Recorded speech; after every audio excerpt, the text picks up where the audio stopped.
കളമശ്ശേരിയിൽ ambulance അപകടത്തിൽപ്പെട്ടു എന്നുള്ളൊരു വാർത്ത പുറത്തുവരികയാണ്. അതിന്റെ രക്ഷാപ്രവർത്തനം ഇപ്പോൾ പുരോഗമിക്കുന്നുവെന്നും മനസ്സിലാക്കുകയാണ്. അപകടം നടന്നുവെന്നാണ് മനസ്സിലാക്കുന്നത്. ആംബുലൻസ് മറിഞ്ഞാണ് അപകടമുണ്ടായത് എന്നും മനസ്സിലാക്കുന്നു. അതിന് ഇപ്പോൾ അവിടുത്തെ നാട്ടുകാർ തന്നെ രക്ഷാപ്രവർത്തനം ആരംഭിച്ചുവെന്ന ദൃശ്യങ്ങളിൽ നിന്ന് വ്യക്തമാണ്. ആംബുലൻസിൽ ആരാണ് ഉണ്ടായിരുന്നത്, ഒപ്പം എന്തൊക്കെയാണ് മറ്റു വിവരങ്ങൾ എന്നുള്ളത് തന്നെ ഉടൻ തന്നെ അറിയാൻ സാധിക്കുമെന്നും പ്രതീക്ഷിക്കുകയാണ്. കളമശ്ശേരിയിൽ ഇപ്പോൾ ആംബുലൻസ് മറിഞ്ഞ് അപകടമുണ്ടായിരിക്കുന്നു എന്നുള്ള വിവരമാണ് പുറത്തുവരുന്നത്. അപകടത്തിൽപ്പെട്ടവരെ ആ ആംബുലൻസിൽ നിന്ന് പുറത്തേക്ക് എത്തിക്കാനുള്ള ശ്രമം നാട്ടുകാരുടെ ഭാഗത്തു നിന്ന് തന്നെ ഉണ്ടാകുന്നു എന്ന് മനസ്സിലാക്കുകയാണ്. ദൃശ്യങ്ങൾ ഇപ്പോൾ തത്സമയം പ്രേക്ഷകർക്ക് കാണാൻ സാധിക്കുന്നുണ്ട്. റാഫി കരീം വിവരങ്ങളുമായി ചേരുന്നുണ്ട്. റാഫി, എന്താണ് സംഭവിച്ചത്? എങ്ങനെയാണ് ഈ അപകടം ഉണ്ടായത്? എത്ര പേർ ആംബുലൻസിനുള്ളിൽ ഉണ്ടായിരുന്നു? വിവരങ്ങൾ.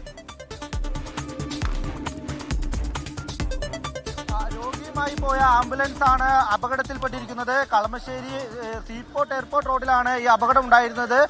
ശക്തമായ മഴ ഈ പ്രദേശത്തുണ്ടായിരുന്നു. ഇതിനിടെ മുന്നിൽ പോയ ഒരു വാഹനം പെട്ടെന്ന് ബ്രേക്ക് ഇട്ടപ്പോൾ പിന്നിലെത്തിയ ആംബുലൻസ് അപകടത്തിൽപ്പെടുകയായിരുന്നു. ഈ ആംബുലൻസ് റോഡിൽ നിന്ന് തെന്നി മാറി സമീപത്തുള്ള ഒരു കുഴിയിലേക്കാണ് മറിഞ്ഞിരിക്കുന്നത്.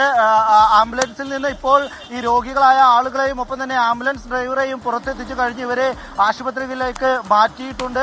കൂടുതൽ ആരെങ്കിലും ഉണ്ടോ ഈ ആംബുലൻസിന് സമീപത്ത് എന്നുള്ള പരിശോധനയും നാട്ടുകാരുടെ നേതൃത്വത്തിൽ നടക്കുന്നുണ്ട്. അല്പസമയം മുൻപാണ് ഇത്തരത്തിലൊരു അപകടം ഉണ്ടായത്. രോഗിയുമായി പോകുന്നതിനിടെയായിരുന്നു ആംബുലൻസ് അപകടത്തിൽപ്പെട്ടത്. 3 പേരായിരുന്നു ആംബുലൻസിലുണ്ടായിരുന്നത്. രോഗിയും ഒപ്പം തന്നെ രോഗിയുടെ ബന്ധുക്കളുമായിരുന്നു ആംബുലൻസിലുണ്ടായിരുന്നത്. പെട്ടെന്ന് ബ്രേക്ക് ഇട്ടപ്പോൾ ആംബുലൻസ് തെന്നി മാറി സമീപത്തുള്ള തിട്ടയിലേക്ക് ഇടിച്ച് മറിയുകയായിരുന്നു. എന്തായാലും ഈ ആംബുലൻസിലുള്ള ആളുകൾക്ക് പരിക്കേറ്റിട്ടുണ്ട്.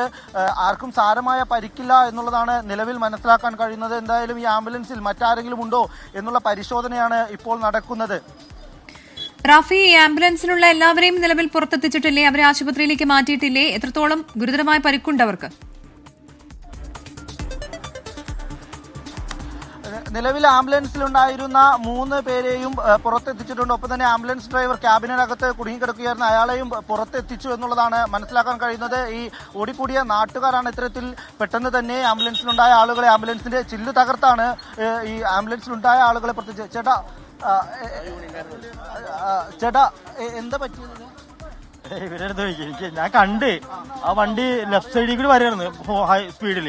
അതിന്റെ ഇവിടെ ഈ വണ്ടിയുണ്ട്, ഈ കിടക്കുന്ന വണ്ടി ഉണ്ടല്ലോ, ആ കിടക്കുന്ന വണ്ടിന് റൈറ്റ് സൈഡ് ഓവർടേക്ക് ചെയ്ത്. പക്ഷെ ഇവിടെ ഒരു യൂട്ടേൺ എടുക്കാൻ വേണ്ടി ഒരു വണ്ടി കിടക്കണ്ടായിരുന്നു. അപ്പൊ ഡ്രൈവർ എങ്ങനെയോ വെട്ടിച്ച് അതിന്റെ ബാക്കിൽ പിടിച്ച് ഈ വണ്ടി ഇങ്ങോട്ട് മറിഞ്ഞു വീഴുകയും ചെയ്തു.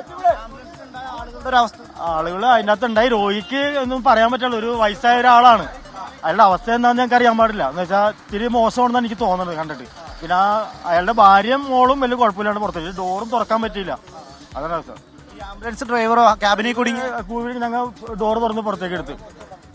ഇത് മറ്റേ വണ്ടിയുടെ ഡ്രൈവറാ, ഈ ഇടിച്ച വണ്ടിയുടെ ഡ്രൈവറാ. എന്താ സംഭവിച്ചത് അറിയില്ല. ബേക്കിൽ വണ്ടി വന്നതാ. ആ യൂട്ടാൻ അടിക്കാൻ വേണ്ടി അവര് കാറ് ചവിട്ടിയപ്പം പുള്ളി ചവിട്ടിയതുകൊണ്ട് മഴയല്ലേ, സ്കിഡായിട്ട് നേരെ വണ്ടി കറങ്ങി വന്നിട്ട് എന്റെ ബേക്കിൽ സൈഡിൽ വന്നിട്ട് തട്ടിയിട്ട് മറിയുന്നത്. എന്റെ വണ്ടി അവിടെ മറിയണ്ടായിരുന്നു. അത് ജസ്റ്റ് ചവിട്ടി കിട്ടിയോണ്ട് രക്ഷപ്പെട്ട്. തീർച്ചയായും ഇവർ സൂചിപ്പിച്ചതുപോലെ തന്നെ ഇത്തരത്തിൽ വേഗത്തിലെത്തിയ ആംബുലൻസ് പെട്ടെന്ന് ബ്രേക്ക് പിടിച്ചപ്പോഴാണ് ഇത്തരത്തിലൊരു അപകടം ഉണ്ടായതെന്നുള്ള